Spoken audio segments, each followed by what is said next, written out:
Dirtle Magic. Thank you for tuning in to Dirtle Magic. Please subscribe and hit that notification bell if you like the content you see here today, and leave a like and share the video with someone you might think is interested. Leaving those likes really helps us out, but another way to help us out is by using our TCG Player affiliate link below. If you're looking for singles, sealed product, or gaming accessories, please consider using our link to support the channel. We also have some playmats at inkgaming.com. Go ahead and hit the link in the description to check those out. Alright, let's grab some spells and dirtle with some magic. Hello and welcome back to Dirtle Magic and another episode of the Dice Bag where I just talk to you about random stuff besides gameplay. And here we're going to cover the new dual face commanders from Strixhaven. First up we have the white and black dual face commander, Shale, Dean of Radiance, and Embrose, Dean of Shadow. So let's take a look. The white side is the front side, 1 in white for legendary 1/1 bird cleric. Flying individuals, tap, put a 1/1 card on each creature that entered the battlefield under your control this turn. Could be good for like mass reanimation that cares about the 1/1 cards being on them. We do see kind of that theme with the Silver Quill going on in this set. Then we have the backside, which is, no, the backside. Embrose, Dean of Shadow, 2 black for legendary 4/4 human warlock. Warlock, a type coming back in this set from Eldraine. Tap, put a 1/1 card on another target creature, then this card deals 2 damage to that creature. Whenever a creature you control the 1/1 card on it dies, draw a card. So already you can see the interplay, the synergy between the two halves of the card. One puts 1/1 cards on them if they come back into play, the other one does it and then deals 2 damage to them. If it dies, you can draw a card. By far, the backside is the stronger of the two, and there's, I don't think, any real way to say that unless you're going for that mass recursion of stuff, usually probably small stuff. So for this deck, if you're going to build EDH, I would build it more around Embrose. Not to mention, if you summon Shale early, it won't do as much. Embrose at least gives you some card draw, get to the late game. Shale can come down later, especially once you get going with maybe a lot of small creatures, maybe a lot of big creatures that care about counters, and put a bunch of stuff on them, especially if you're going to do recursion.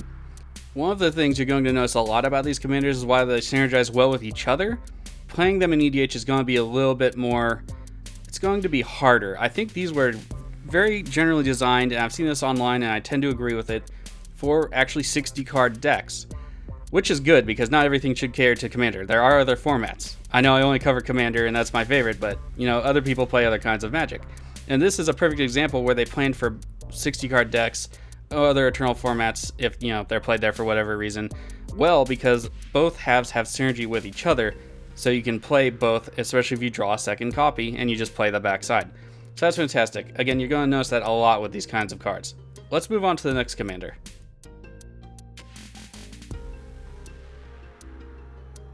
Next up is the Prosmari partner pairing double-faced card legend.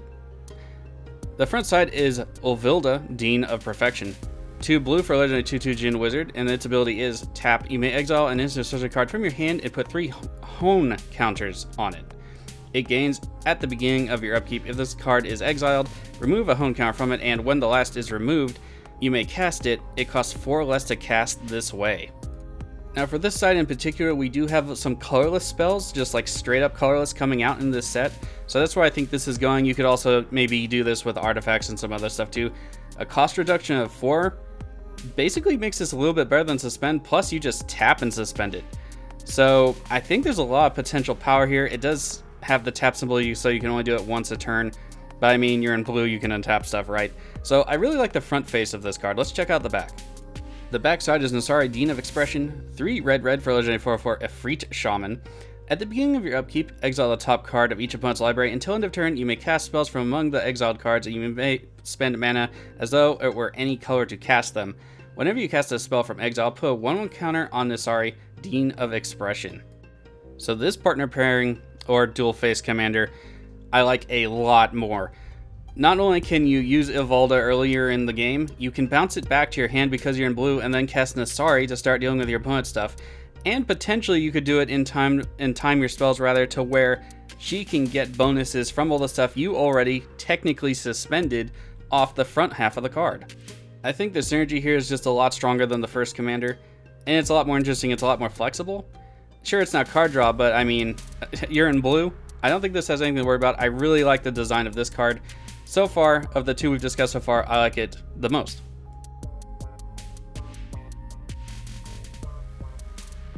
Next up, we have the Black-Green School of Witherbloom. Their commanders are Valentin, Dean of the Vein, and Lisette, Dean of the Root. The front side is the black side.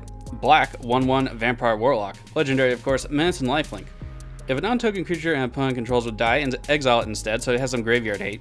When you do, you may pay 2. If you do, create a 1/1 black and green pest creature token with, when this creature dies, gain 1 life. The exiling effect for the creatures dying is pretty good because it doesn't affect you, it only says opponent. Let's look at the backside and see what kind of synergy it has. For 2 green, you get a 4/4 Human Druid, legendary of course. Whenever you gain life, you may pay 1. If you do, put 1/1 count on each creature you control, and those creatures gain trample until end of turn. Okay, so right off the bat, we have the life gain from the front side with the pest tokens, and then on the back side, the creatures can get bigger and gain trample. While this card does synergize with itself, I think this, if you use it as a commander, is going to need a bunch of support. Or it could be one of those like under the radar commanders where you're just stuffing all the, Golgari good stuff in there, and they're just like, nah, we don't have to worry about little bug pest things. For this commander in particular, I don't think it's as good as a blue-red partner pairing, dual face card, whatever. I think that one's still better so far. I don't exactly know where you'd want to take this with a build. The graveyard hate alone could be very good depending on your meta. Otherwise, green has better ways and more efficient ways of giving trample and counters to things. You could also use it as like a token generator. Again, Izoni comes to mind. Gov if you're going to run 3 colors. I think this card will be better in the 99 overall, but time will tell. Over to the red-white school, which is Lorehold. We have Plarg, Dean of Chaos, and Augusta, Dean of Order. The front side is the red side. 1 red for a legendary 2/2 Orc Shaman. Tap, discard a card, draw a card. So it's a looting effect. 4 red and tap, reveal cards from the top of your library until you reveal a non-legendary non-land card with converted mana cost 3 or less, or in this case mana value. You may cast the card without paying its mana cost. Put all revealed cards not cast this way on the bottom of your library in a random order. For the front side in particular, I do like that it lets you kind of like rummage or loot your card. For the activate ability, I don't like that it's necessarily 5 mana to get a 3 value card off your deck. Not potentially the best. However, you can also pair it with other colors to do some untapping shenanigans. White has a little bit of that. However, you would need a lot of mana to get this going, so it does have some combo potential, especially for maybe a Storm deck. But I don't know if it's going to be like better than that ever, or worse. It has potential as a Storm commander, it has potential as a value commander. I don't know that it's going to necessarily be something you want leading your deck necessarily, unless it's doing one of those things really, really well if you have the setup and the cards behind it to do so. Let's take a look at the backside and see if it offers any insight. The backside of the card is Augusta, Dean of Order. 2 white for a legendary 1/3 human cleric, so a cleric if you need some of those. Other tapped creatures you control get 1/0. Other untapped creatures you control get 0/1. Whenever you attack, untap each creature you control, then tap any number of creatures you control. So this side actually seems a little bit more interesting to me, but I was around for like Warland block where they had the untap symbol. If you're familiar with that at all, the place where you're probably familiar with it most is Umbral Mantle because it's a great combo piece for different kinds of cards and strategies. But beyond that, it does pair well with the front side of the card because it can untap to give you more card selection or possibly another activation with Plarg. So to me, the white half of the card is actually more interesting to me. Red kind of does that stuff already. White's getting some new stuff in this set, and I've been looking for it. And here's one of these abilities. This is like half a reconnaissance where you guys get pseudo vigilance, but then you can use tap abilities again. And red has a lot of pingers. They could have a lot of exiling effects. I know when you exert something, especially in white, some of the stronger cards are in there. You could put behind Augusta and exert a bunch of stuff, potentially untap your stuff. There's tons of other activated abilities in red and white that have tap in their mana cost. Feldon of the Third Path is a great example since we're in the middle of that series right now. So actually I'm more excited for the backside. I do like this one better than the Witherbloom. I do like it better than the Silver Quill. I still don't like it more than the Prosmari one. Of course, you can let me know in the comments if you have any ideas about how to build these commanders. And again, I think a lot of these were more designed for like a 60 card format or for limited so you can draft an extra one, assuming you can get an extra one, other than EDH. Let's go ahead and take a look at the last dual face commander. Next up, we have the green-blue school of Quandrix, featuring Kian, Dean of Substance, and Ibrahim, Dean of Theory. At least, I think that's how they're pronounced. The front side is the green side, 2 green for a legendary 2/2 Elf Druid. Tap, exile the top card of your library. If it's a land card, put it into your hand. Otherwise, put a study counter on it. 4 and green, create a 0/0 green and blue fractal creature token. Put a 1/1 counter on it for each different mana value or converted mana cost. among non-land cards you own in exile with the study counters on them. So as far as the front side goes, I'm not particularly impressed. It doesn't seem like you have a way to get it back, but let's go ahead and check out the back side. Maybe there's something else we can do with those exiled cards to give us value. Just creating a token isn't really going to cut it for me, in my opinion. Ibrahim, Dean of Theory is the backside. 2 blue for a legendary 3/3 bird wizard. Flying, X blue.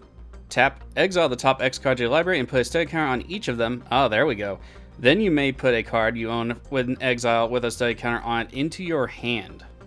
Okay, so that fixes the getting the cards back part.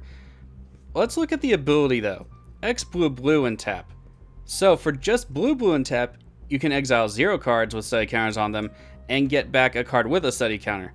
So now I like this card a little bit more. However, with blue, you can bounce back your commander. I still don't think this is as good as the red-blue one, but I am a much more volatile player.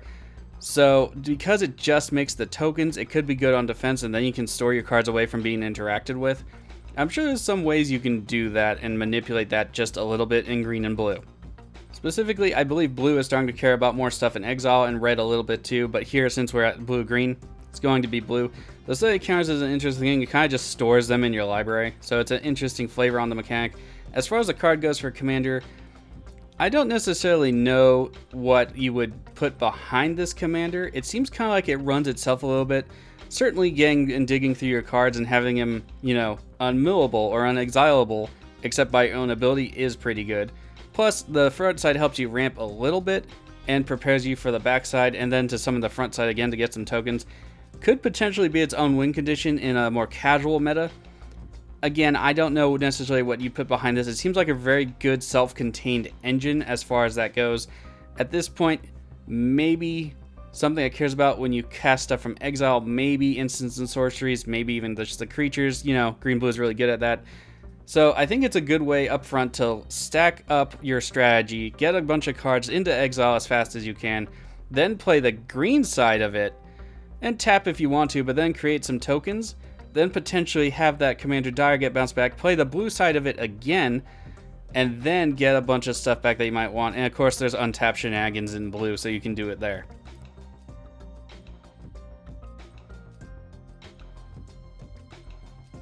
Okay, so those are the school's new dual-face commanders. Let me know what you think about them in the comments, and let me know if you like this kind of content where I just give my initial thoughts and reactions to cards.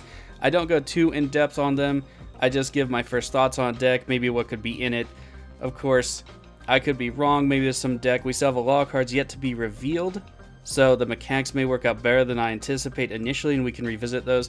Also, let me know in the comments if you want me to go more in depth on one or more of these commanders. There are a lot of legendary creatures being spoiled. A lot of them have some less unique and more unique abilities, but a lot of stuff we haven't really seen jive together before, so I'm really looking forward to this set, like I keep saying.